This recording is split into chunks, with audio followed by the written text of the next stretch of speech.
नहीं लगा, मुख्यमंत्री बनने की बारी आई तो सम्राट चौधरी बाजी मार के ले गए। तो विजय सिन्हा जो सबसे बड़े चेहरों में से एक नजर आते थे, एक समय ऐसा लगता था कि वो भी कि विजय सिन्हा जो ताकतवर नजर आते थे नीतीश सरकार के अंदर, वो अब बेहद कमजोर नजर आते हैं सम्राट चौधरी सरकार के अंदर, क्योंकि उनके पास फिलहाल अभी कोई ओहदा नहीं है और संभावना भी बहुत कम है कि उनको कोई बड़ा ओहदा दिया जा सकता है। सर, अगर मगर के हिसाब से अगर हम देखें तो ये कहा जा रहा है कि शामिल किए जाएंगे कि नहीं किए। पश्चिम बंगाल के बाद तय होगा बिहार में कैबिनेट को लेकर एक बड़ा फैसला, जिस सिलसिले में बिहार के मुख्यमंत्री सम्राट चौधरी दिल्ली का दौरा करके वापस बिहार लौट आए हैं। सम्राट चौधरी दिल्ली गए थे और मुलाकात की थी अमित शाह से। न सिर्फ मुलाकात अमित शाह से की गई थी, बल्कि चिराग पासवान से, जीतन राम मांझी से और ललन सिंह से भी मुलाकात की गई थी। माना गया कि मंत्रिमंडल को लेकर एक लिस्ट तैयार हो चुकी है दिल्ली में। अब फैसला हो जाएगा, क्योंकि यही बार बार कहा गया था कि विधानसभा के चुनाव हो जाएंगे, इसके बाद बिहार पर सबकी नजरें होंगी और खुद एक बड़ा फैसला भी लिया जाएगा, क्योंकि बीजेपी पूरी तरह से विधानसभा चुनाव के लिए व्यस्त है। और ऐसे में आज परिणाम सामने है ही, और इस लिहाज से अब बिहार की तरफ लौट चलते हैं। और बिहार में वही चर्चा है कि कैबिनेट का विस्तार होगा, सम्राट कैबिनेट का, तो क्या होगा। सम्राट चौधरी को एक बड़ा पद तो मिल जाता है, नीतीश कुमार की जगह तो ले लेते हैं, लेकिन सम्राट चौधरी के साथ एक और बड़ा चेहरा था साथ में, और वो चेहरा था विजय कुमार सिन्हा का। अब विजय कुमार सिन्हा का क्या होगा, क्योंकि जब से सम्राट चौधरी मुख्यमंत्री बने हैं तब से लेकर अब तक विजय कुमार सिन्हा के हक में कोई फैसला नहीं लिया गया है, या कहें कि हर मायनों में बीजेपी की तरफ से उन्हें दरकिनार किया गया है। पहले उप मुख्यमंत्री का पद उनके हाथों से चला जाता है, इसके बाद जो Z+ की सुरक्षा उनके पास थी उसको कम कर दिया जाता है, Z श्रेणी की सुरक्षा अब उनके पास है। इसी के साथ साथ जब सम्राट को मुख्यमंत्री बनाया गया था तो खुद विजय कुमार सिन्हा ने कहा था कि ये नेतृत्व का फैसला है, आलाकमान का फैसला है। इसमें कहीं ना कहीं उनके चेहरे के जो हाव भाव थे वो परेशानी भरे नजर आए थे। इस बीच में सम्राट चौधरी जैसे ही मुख्यमंत्री बने वैसे ही उनके दो बड़े फैसलों पर रोक लगाई गई, जिसमें राजस्व कर्मचारियों का निलंबन रद्द कर दिया गया और इसमें विभागीय परीक्षा को लेकर भी एक बड़ा बदलाव किया गया। ये कई ऐसे फैसले थे जो उप मुख्यमंत्री रहते हुए विजय कुमार सिन्हा ने लिए थे। इस लिहाज से भी माना जा रहा है कि बार बार बीजेपी विजय कुमार सिन्हा को पीछे क्यों खींच रही है, क्या अब जरूरत नहीं है, या किसी बड़े पद के लिए इंतजार विजय कुमार सिन्हा को लेकर किया जा रहा है। अब ये चर्चा है कि बिहार में मंत्रिमंडल का विस्तार होगा, 36 मंत्री होंगे और जेडीयू और बीजेपी के समान मंत्री यहां पर शामिल होंगे, यानी कि 16-16 तय करने की बात की जा रही है। और बाकी बचे जो विधायक हैं ये इसमें जीतन राम मांझी की पार्टी, उपेंद्र कुशवाहा की पार्टी से और चिराग पासवान की पार्टी से मंत्री बनाए जा सकते हैं। लेकिन इस बीच में सिर्फ और सिर्फ विजय कुमार सिन्हा को लेकर चर्चा है कि क्या वो मंत्रिमंडल में शामिल होंगे या फिर नहीं। बीजेपी का प्लान क्या है विजय कुमार सिन्हा को लेकर, ये तमाम सवाल यहां पर जुड़ जाते हैं। सिर्फ और सिर्फ एक चेहरे को लेकर तमाम सवालों के जवाब यहां पर जानने की कोशिश करेंगे। हमारे साथ हमारे वरिष्ठ सहयोगी अमन सर जुड़ चुके हैं। सर, बिहार कैबिनेट विस्तार को लेकर अगर हम चर्चा करें तो सबसे बड़ा सवाल यही बन जाता है कि चलिए जेडीयू कोटे से और बीजेपी कोटे से विधायक मंत्री बनेंगे। ये भी कहा जा रहा है कि वही फॉर्मूला तय हो सकता है जो नीतीश कुमार के समय में था, यानी कि जो पुराने चेहरे थे वो रिपीट हो सकते हैं।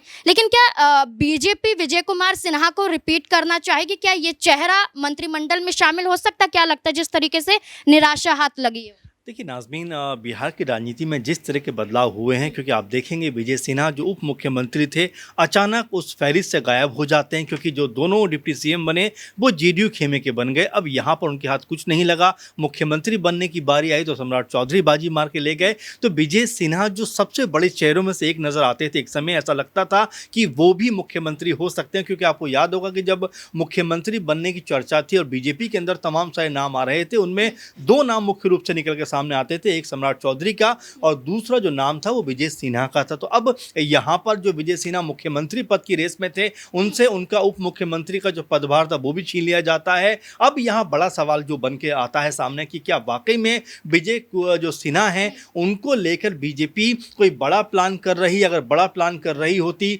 तो शायद वो उप मुख्यमंत्री होते। अब यहाँ पर क्या वो सिर्फ मंत्री बनने वाले, जैसा उनकी सुरक्षा में कटौती कर दी गई, उनके कई फैसलों को बदल दिया गया, तो ये भी दर्शाता है कि जो अहमियत अब तक विजय सिन्हा की बीजेपी के अंदर थी या सरकार के अंदर उनकी जो अहमियत नजर आती थी, चूंकि जेडीयू के साथ में सरकार लगातार चल रही थी बीजेपी की, लेकिन जब मुख्यमंत्री नीतीश कुमार थे तब शायद ज़्यादा ताकतवर विजय सिन्हा नजर आते थे। लेकिन जैसे ही सम्राट चौधरी मुख्यमंत्री बने हैं, विजय सिन्हा अपनी ही पार्टी में ऐसा लगता है कि हाशिए पर दिखाई पड़ते हैं। क्योंकि इसकी वजह क्या हो सकती है कि बीजेपी इस तरह से उन्हें दरकिनार कर रही है? देखिए, बीजेपी को लेकर हमेशा से ये कहा जाता है कि बीजेपी के अंदर कई बड़े चेहरे ऐसे रहे हैं जो समय पर ऐसा लगता है कि उनसे बड़ा चेहरा शायद दूसरा कोई होगा नहीं, लेकिन जैसे उनका समय धीरे से निकलता है उसके बाद बीजेपी वहां पर नए चेहरों को या एक तरीके से उनके बराबरी वाले चेहरों को खड़ा कर देती है। और यही बिहार में भी नजर आता है, क्योंकि सम्राट चौधरी भी उप मुख्यमंत्री थे, विजय सिन्हा भी उप मुख्यमंत्री थे। सम्राट चौधरी तो मुख्यमंत्री बने, लेकिन विजय सिन्हा को जिस तरीके से दरकिनार किया गया है वो ये सवाल खड़े कर रहा है कि क्या विजय सिन्हा की अब जरूरत बीजेपी को नहीं है। इससे पहले आपने मध्य प्रदेश में देखा, जहां पर शिवराज सिंह चौहान को हटाकर जो है कह सकते हैं मोहन यादव को बना दिया गया। हमने राजस्थान में ऐसा देखा, जब अध्यक्ष बनाने की बारी आई तो तमाम बड़े बड़े लोगों के नाम सामने थे, लेकिन नितिन नवीन को जो है अध्यक्ष बना दिया गया। तो बीजेपी का हमेशा से ये रहा है। लेकिन यहाँ एक बार फिर जो सवाल उभर कर सामने आता है कि विजय सिन्हा जो जीतोड़ मेहनत करते थे पार्टी के लिए, तमाम तरह की बयानबाजी करते, तमाम तरह से पार्टी का स्टैंड रखते हुए नजर आते थे मीडिया के सामने और मजबूती के साथ में बीजेपी को आगे बढ़ा रहे थे, आखिर उनको आगे बढ़ाने का काम बीजेपी ने क्यों नहीं किया? क्या वो मुख्यमंत्री नहीं बन सकते थे? क्योंकि एक जो पक्ष है वो ये भी कहता है कि बीजेपी के लिए जिस तरीके से विजय सिन्हा ने काम किया उसका फल उनको मिलना चाहिए था। क्योंकि अगर हम सम्राट चौधरी की बात करें तो वो पक्के तौर पर बीजेपी के नहीं है, इधर ही 4-5 साल पहले शामिल हुए हैं, उससे पहले वो आरजेडी में थे और तमाम तरह से बीजेपी के खिलाफ पॉलिटिक्स करते हुए नजर आते थे। तो यहाँ पर अगर मुख्यमंत्री बनाने की बारी आती या पहली दफ़ा, क्योंकि बिहार में पहली दफ़ा बिहार में जो है बीजेपी का मुख्यमंत्री बन रहा था, तो यहाँ क्या विजय सिन्हा का नाम नहीं आ सकता? तो ये तमाम ऐसे अगर मगर हैं जो चलते हुए दिखाई पड़ते हैं। लेकिन हाँ, आप ये ज़रूर मान के चलेंगे कि विजय सिन्हा जो ताकतवर नजर आते थे नीतीश सरकार के अंदर, वो अब बेहद कमज़ोर नजर आते हैं सम्राट चौधरी सरकार के अंदर, क्योंकि उनके पास फिलहाल अभी कोई ओहदा नहीं है और संभावना ये बहुत कम है कि उनको कोई बड़ा ओहदा दिया जा सकता है। सर, अगर मगर के हिसाब से अगर हम देखें तो ये कहा जा रहा है कि शामिल किए जाएंगे कि नहीं किए जाएंगे, लेकिन इस बीच में ये भी चर्चा है कि अगर उन्हें मंत्रिमंडल में शामिल नहीं किया गया तो कोई बड़ा पद सौंपा जा सकता है।